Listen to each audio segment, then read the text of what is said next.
Yay!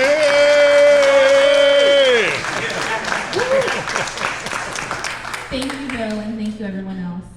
Good afternoon, and thanks for joining us for this momentous occasion.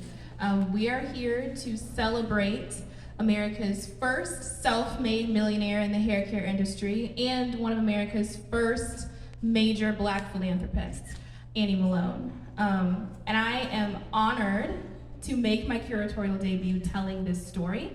When I met Agbara and I saw the first iteration of Annie Malone's story told here, I was like, we have to do something more. Are there more things? And as you can see on the walls, there's plenty more things, and I can't wait to see what else there is to come. And thank you, Agbara, for your generous gift to the museum of these original items. What you see on display is the largest display of Annie Malone's personal items anywhere in the country. So the Peoria Riverfront Museum is home to Annie Malone's items, her story, her family, and her legacy. The title of this exhibition, Life and Legacy of Annie Malone, I wanted to accomplish two things by telling her story. One is on this wall, it's featuring a lot of Poro Company and Poro College. So Poro Company started back in 1900. The first location was in Brooklyn, Illinois, which was a Black-founded town. And then she really made her mark and became a millionaire in St. Louis.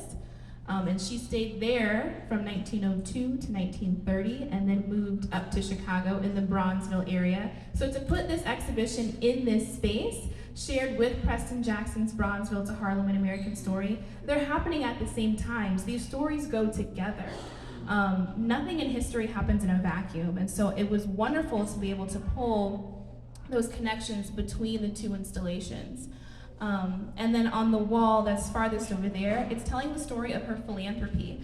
So one of the things that I've been trying to explain to people in a nutshell is that Annie was one of the first to make a lot of money and to share it with her community because she felt strongly about uplifting those that were around her.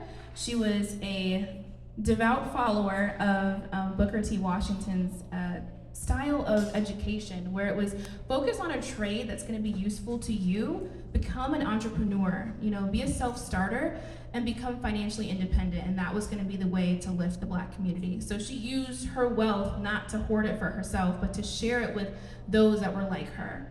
And I hope that each and every individual that walks through this exhibition can feel confident, knowing that they can do anything. It's not like she came from a lot of money. She was the 10th of 11 children, orphaned at a young age, moved to Peoria and lived with her siblings, attended Peoria High School, but was unable to graduate. So she was a high school dropout and started a college that ended up having 32 locations across the United States. It was the first, that deserves a round of applause. It was the first cosmetology school started by an African American, and it was in every major city. And it's not just a national story. Shipments of Poro went to France, to South America, to the islands, to the Philippines. So Poro and Annie Malone, she really got her start here with that wonderful hair grower. That was her product that was the claim to fame, but she rose to international acclaim, and this story, we're keeping her legacy alive, and I hope to see it rise to international acclaim once again. So thank you.